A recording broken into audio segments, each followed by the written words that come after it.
bizim de neler yapmamız gerektiği böylece kendiliğinden ortaya çıkmış olacak. Ve biz de böyle davranacağız. Böyle davrandığımızda da halka halka genişleyecek. Evet, bütün müşrikler türlü türlü tuzaklar kurdular, hileler yaptılar, eziyet ettiler, işkence ettiler. Her cuma imamlar minbere çıkınca bir ayet okurlar. Herkes ezberlemiştir. İlmeden hemen önce okur. Estaizu billah. İnna Allah ya'muru bil adli vel ihsani ve ita'i zil kurba. Ve ila ahirine devam ediyor. Akraba ile iyi ilişkiler, yani sadece akrabalar sevgilsin ya da akrabalara akraba olduğunu unutmasın dedi. Herkes kendi ameliyle baş başa. Tek kişilik ücrelerdir orası. Başka soru var mı arkadaşlar? Var başkanım. Buyurun. Ben ekonominin çok kötü yönetildiğini düşünüyorum. Hüdapar olarak geldiğinizde biz neyi yaparak bunu doğru yaparız diyebilirsiniz. Evet. Yani aslında bizim en büyük ekonomiyle ilgili en büyük sorun, 3 tane sorunumuz var. Bir, iktisat fakültelerimizde ve iktisat dersinin okutulduğu diğer bölümlerde kapitalist iktisat teorisini ya da kapitalist ekonomi teorisini iktisat ilmi ya da ekonomi ilmi diye okutuyoruz. Halbuki bir teoridir. Yani bunu okutuyorlar. Yani bununla şunu demek istiyorlar. Diyor ki yol varsa budur, bilmiyoruz başka yol. Yani bu kapitalist sistemin dışında başka bir iktisat nizamı, bir sistemi olmaz. Bu birinci yanlış. Önce belki yanlışı buradan düzelterek işe başlamak lazım. Tamam, bu teori de okutulacak. Tanıyacaksınız bu teoriyi. Çünkü dünyanın önemli bir kısmında bu uygulanıyor. Neredeyse tamamında. Ama bu tek alternatif değil. Başka yollar da var. İki, biz belki de bu kapitalizmin bize dayatmasından dolayı biz kazancımızdan fazla harcıyoruz. Yani hem fert olarak, hem aile olarak, hem şirketler olarak, hem yerel yönetimler, belediyeler olarak, hem de merkezi hükümet olarak. Bakın her sene bütçe yapılıyor. Mutlaka bütçede açık var. Mutlaka. Bu kuraldır. Bu sadece Türkiye özgü bir şey de değil. Neden böyledir? Bunun da yine kapitalizmle bağlantısı var. Kapitalizmde para maldır, metadır, alınıp satılır. Ama bizim inancımızda para bir şeyi alıp satmak için bir vasıtadır, bir aracıdır, değişim aracıdır. Yani Trump usulüyle siz simit verip bardak almazsınız. Simit yapar satarsınız, parasını alırsınız, o parayla gider bardak alırsınız. Yani paranın kendisi alınıp satılacak bir mal değildir. Ama kapitalizmde para maldır ve asıl sistem bunun üzerinde dönür. Para alışverişiyle, para alıp satmak. Şimdi adam malı paraysa, parayı biriktirdiyse, kasalar dolusu, kamyonlar dolusu parası varsa bunu satacak. Kime satacak? Satmak için birilerinden gelirinden fazla harcama yapması lazım ki ona borç versin. Borç verecek ki sonra faiz alsın. Sistem bu. Biz diyoruz ki buna bir son vermek lazım. Bütçenin denk olması lazım. Ne kadar gelirin varsa o kadar harcayacaksın arkadaş. Bazen zaruret olur, Allah mecbur etmesin. Bazen ağır bir hastalık gelir. Aile bütçesinde de sizin bütçeniz yetmez. Gidip borçlanmak zorunda kalırsınız. Eğer bir dostunuzdan karz-ı hasen, yani karşılıksız bir şey borç alamazsanız bazen zaruretten belki insanlar gidip bankadan da kredi çekmek zorunda kalıyor. Ben onları ayrı tutuyorum. Ya da mesela diyelim ki ülkede Allah korusun bir savaş patlak verdi. Sizin paranız yok. Ne yapacaksınız? Kazma kürekle savaşamazsınız. Paranız yoksa, krediyle de olsa, borçla da olsa gidip silah alırsınız. Almak zorundasınız yani. Bu gibi şeyleri ben bahsetmiyorum ama zaruret yoksa geliriniz ne kadarsa gideriniz o kadar olacak. Hüdapar iftarında bu böyle olacak. Borçlanmayacağız biz. Bizim bir tane belediyemiz var. 2019'da seçildi. İşte 2021'in sonuna yaklaşıyoruz. 2,5 senedir tek kuruş borç almadı. Hiç. Üstelik gelir yetmediği halde. Bir sürü birikmiş borç var. Ama hayır diyor, ben borç almayacağım. Ben o faiz günahına ortak olmayacağım. İnşallah biz merkezi iktidarda da ya da yerel yönetimlerde de biz iktidara gelirsek biz borç almayacağız. Allah mecbur etmesin. Mecburiyet olmazsa biz borçlanmayacağız. Bir şey daha var. Biz üretmiyoruz, üretimimizden fazlasını tüketiyoruz. Az üretiyoruz, çok tüketiyoruz. Bu da iktisadi bir hastalıktır. üretimimizden fazla tüketmemiz sadece ihtiyaçtan dolayı değil. Çok sefer israf ediyoruz. Kesin olarak bu israfın önüne geçecek ve en başta merkezi hükümetin israflarından başlamak suretiyle belki israfı durdurmak lazım. Bu üç hastalık tedavi edilirse emin olun Türkiye'nin geliri 84 milyon değil, 184 milyon kişiyi beslemeyedir.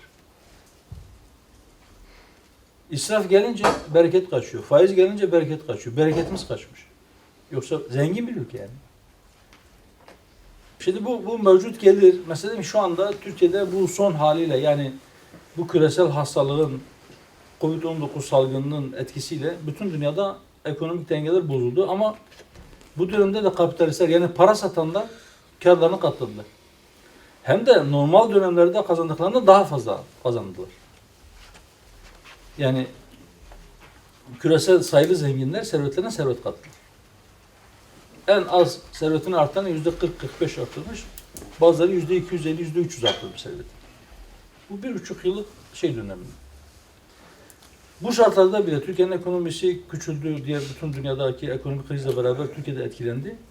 Ama hala kişi başına milli gelir 8.000 dolar dolayında. 8.000 dolar ne kadar ediyor? 70 bin lira, 72 bin lira hocam. Yani 75 bin. Kaba hesap 75 bin değil. Hadi 72 olsun. Aylık 6.000 lira ediyor. Aylık. Aile başı değil yani kişi başı. Mesela 5 kişilik bir aile için ortalama 30 bin lira bizim gelirimiz var. Peki kaç aileye 30 binden vazgeçtim? 6 bin lira. Yani o sizin dediğiniz gelir dağılımında çok ciddi bir adaletsizlik var. Niye adaletsizlik oluyor? Çünkü bu sistemde dilenciden bile vergi alınır. O vergiler teşvik sistemiyle bazı zenginlere aktarılır. Ya da onların vergi borçları sildirir. Sistem bu. Allah'ın izniyle Rabbim lütfeder biz gelirse bizim sistemimiz tersine çalışacak. Biz zenginden alacağız, fakire vereceğiz. Mesela biz diyoruz ki asgari ücretten 1 kuruş vergi alınmayacak. Mesela biz diyoruz ki zorunlu ihtiyaçlardan yani bir insan hayatını idame ettirebilmesi için birkaç tane zorunlu ihtiyacı var. Nedir? Yeme içme zorunlu mu? Giyinmek zorunlu mu? Barınmak zorunlu mu? Isınmak zorunlu mu? İşte aydınlanmak, enerji ihtiyacın var mı? Var. Eğitim zorunlu mu? Zorunlu. Sağlık zorunlu mu? Zorunlu. Bu hizmetlerden vergi alınmayacak. Ama şimdi ne oluyor Türkiye'de? Bazıları dilenciliği meslek edinmiş. Hepimizden daha zengin. Burada oturan herkesten daha zengin dilenciler var. Ben onları kastetmiyorum. Birisi zaruretten dolayı aç kaldığı için gidip 3 kuruş dilenip 2 somun alacak kadar para kazandıktan sonra utancından evine çekilen ve o parayla karnını doyuran insanlar bile vergi veriyor. Niye? Çünkü ekmek alırken vergi veriyor. Ya da işte yağ alırken vergi veriyor. Ya da yumurta alırken vergi veriyor. Hatta sadece vergi değil, faiz de veriyor. Nasıl faiz veriyor? Çünkü devletin aldığı vergilerin önemli bir kısmı aldığı borçların faizine gidiyor. Bu sistem zulüm doğuruyor.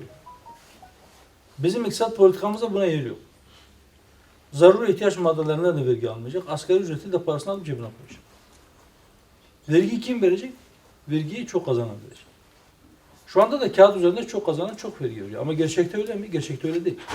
Niye öyle değil? Çünkü Türkiye'de toplanan her 100 lira verginin bu rakam değişiyor. Bazen 70'lerin üzerine çıkıyor. Bazen 60'lara iniyor. Ortalama her 3 lira verginin 2 lirası dolaylı vergi. Ne demek dolaylı vergi? Siz harcarken vergi veriyorsunuz. Bu KDV'dir, bu ÖTV'dir, bu özel iletişim vergisidir. Ve vesaire vesaire. Yani ya mal ithal ederken ya da iç piyasadaki malı satarken bu vergiler alınıyor. Ve hazine bu şekilde dolduruluyor. Yani kamu harcamada bu şekilde finanse ediliyor. 2021 bütçesinde de yani bu yıl içinde bulunduğumuz yılın bütçesinde geçen sene sonu yapılan bütçede faize ayrılan para 181 milyar. Yetecek mi? Bilmiyoruz. Bakacağız. Bütçe gerçekleşmelerine bakacağız. Yani gerçekten o kadar mı yoksa daha fazla mı para gidecek? Bunu mutlaka düzeltilmesi lazım. Buna itiraz eden var mı? Yok.